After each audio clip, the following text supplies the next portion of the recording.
이번 영상의 주제는 과일 주스와 말린 과일에 대해서입니다. 자, 이번 영상도 댓글에 올라온 질문에 답변을 해드리는 영상인데 우선 댓글 내용 먼저 읽어드리겠습니다. 롱가님 영상 너무 잘 보고 있어요. 과일에 대해서 궁금한 점이 있는데요. 과일은 일단 먹어도 된다고 이해를 했는데 과일을 주스로 마시거나 아무것도 넣지 않은 말린 과일로 먹어도 괜찮은가요? 아니면 일반적인 신선한 과일만 추천하시는 건지 궁금해요. 자, 이렇게 댓글을 남겨주셨는데 제가 예전에 올린 영상 중에서 과일이 살이 찌지 않는 이유를 설명한 영상이 있습니다. 그래서 이 영상을 보시고 질문을 남겨주신 것 같아요. 영상 내용 궁금하신 분은 지금 오른쪽 위에 영상 링크 나오고 있으니까 클릭해서 보시면 됩니다. 결론부터 이야기하자면 절대로 먹으면 안 되거나 그런 건 아닙니다. 그런데 먹는 양에 주의를 하셔야 돼요. 자, 과일을 먹어도 살찌지 않는다라는 영상에서는 먹는 양에 크게 신경 쓰실 필요가 없다고 했어요. 과일을 먹어도 살찌지 않기 때문에. 왜 그러냐면 과일 안에는 과당이 포함되어 있고 그래서 많이 먹으면 살찐다라고 알려져 있지만 과일의 대부분은 실제 수분으로 구성되어 있기 때문에 과일 자체가 가지고 있는 탄수화물 함량이나 칼로리가 낮다. 따라서 많이 먹더라도 비만이 될 정도의 양이 먹기 전에 배가 불러서 그만 먹게 된다. 그래서 먹는 양을 신경 쓰지 않고 편하게 먹어도 된다라는 내용이었어요. 그런데 과일 주스나 말린 과일 같은 경우에는 이거랑 이야기가 조금 다릅니다. 우선 과일 주스 이야기를 먼저 해보도록 하겠습니다. 자, 우리가 음식을 먹으면 우리 몸은 이 음식을 소화 흡수시키기 위해서 에너지와 시간을 소모를 하고 있습니다. 예를 들어서 내가 현미밥을 먹었으면 우리 몸에서는 시간과 에너지를 들어서 현미의 껍질을 녹여야 되고요. 껍질을 녹이고 나온 백미를 다시 부수고 녹이는데 시간과 에너지를 더 쓰고 나서야 영양분을 얻을 수가 있어요.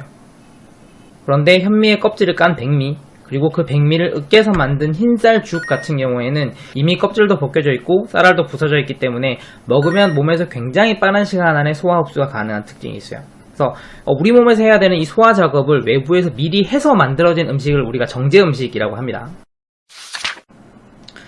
과일 주스는 원래 과일을 통째로 갈거나 혹은 착즙기로 액만 뽑아내는 방법으로 만들게 되는데 이 두 가지가 원래는 우리 몸 안에서 해야 되는 소화 작업 중에 하나예요. 이걸 밖에서 했기 때문에 이제 과일 주스는 일종의 정제 음식으로 분류를 할 수가 있습니다. 자, 그렇기 때문에 많은 양을 먹기가 굉장히 쉽고 소화 흡수도 빠른 특징이 있어요. 자, 이해하기 쉽게 비교를 좀 해드릴게요.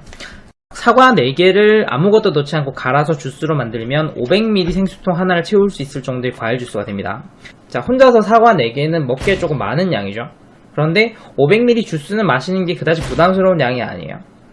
그러니까 사과 같은 경우에는 내가 먹는 양을 신경 쓰지 않고 마음 편하게 먹어도 1개에서 2개 정도 먹으면 배가 불러서 자연스럽게 그만 먹게 되는데 주스로 만들어 먹게 되면 그것보다 훨씬 더 많은 양을 얼마든지 먹을 수 있다는 문제가 있는 거죠. 말린 과일 같은 경우에는 과육을 갈거나 혹은 압착을 하지 않았기 때문에 소화시키는 데 들어가는 시간과 에너지는 그대로입니다. 그런데 말렸기 때문에 수분 함량이 굉장히 낮다는 특징이 있어요. 자, 일반적인 중간 크기 바나나의 껍질을 뺀 내부 알맹이 무게는 100g 정도가 됩니다. 이 바나나 100g을 말린 바나나로 만들게 되면 20g 정도로 양이 줄어요. 그러니까 바나나 용량이 80g 정도가 수분이었다는 얘기죠. 그럼 이게 뭐가 문제냐면 자, 우리가 편의점에서 쉽게 구할 수 있는 과자 한 봉지의 용량이 140g 정도 돼요. 근데 이거 한 봉 정도는 우리가 굉장히 쉽게 먹잖아요. 좀 잘 드시는 분 같은 경우에는 한 번에 2-3봉 정도 드시긴 하는데 어쨌든 한 봉을 기준으로 하면 만약에 내가 감자칩 먹는 것처럼 말린 바나나를 칩으로 만들어서 편하게 먹고 싶다. 그렇게 해서 140g 정도를 먹었다고 한다면 말린 바나나 140g을 만들기 위해서는 생 바나나 7개가 들어가야 돼요. 그러니까 말린 바나나를 과자처럼 쉽게 편하게 먹으면 그 자리에서 바나나 7개만큼에 해당하는 양을 먹게 되는 거죠. 일반적으로 바나나를 간식으로 먹는다 그러면 보통 한 2개, 많이 먹어도 한 3개, 4개 정도 먹으면 배가 불러서 그만 먹잖아요. 그죠? 근데 말린 바나나를 만들게 되면 그냥 과자 한 봉지 먹듯이 잠깐 먹었는데 바나나 7개 되는 정도 양을 먹는 거예요. 왜냐면 바나나 전체 용량의 80%를 차지하는 수분이 없어졌으니까 그만큼 부피가 줄어서 더 많은 양을 먹을 수가 있는 거죠. 정리하겠습니다.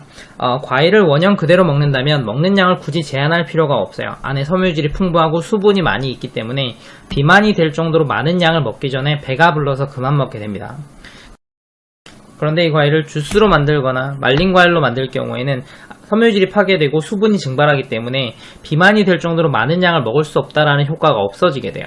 그래서 비만이 될 정도로 너무 많은 양을 먹는 게 가능해지게 됩니다. 그래서 주스라든지 말린 과일을 드시려고 한다면 그냥 마음 편하게 먹고 싶다고 계속 드시면 안 되고요. 내가 어느 정도까지만 먹겠다라고 양을 조금 제한하실 필요는 있어요. 그럴싸하죠? 상당히 긴 영상인데 끝까지 봐주셔서 감사하고요. 영상이 재밌으셨다면 구독하기, 추천하기, 그리고 공유하기 해주시면 감사하겠습니다. 구독하기는 영상 오른쪽 아래에 있는 워터마크 클릭하시면 구독이 되시고요. 그러면 저는 다음 시간에 또 다른 영상으로 찾아오도록 하겠습니다. 다음 시간에 만나요. 안녕.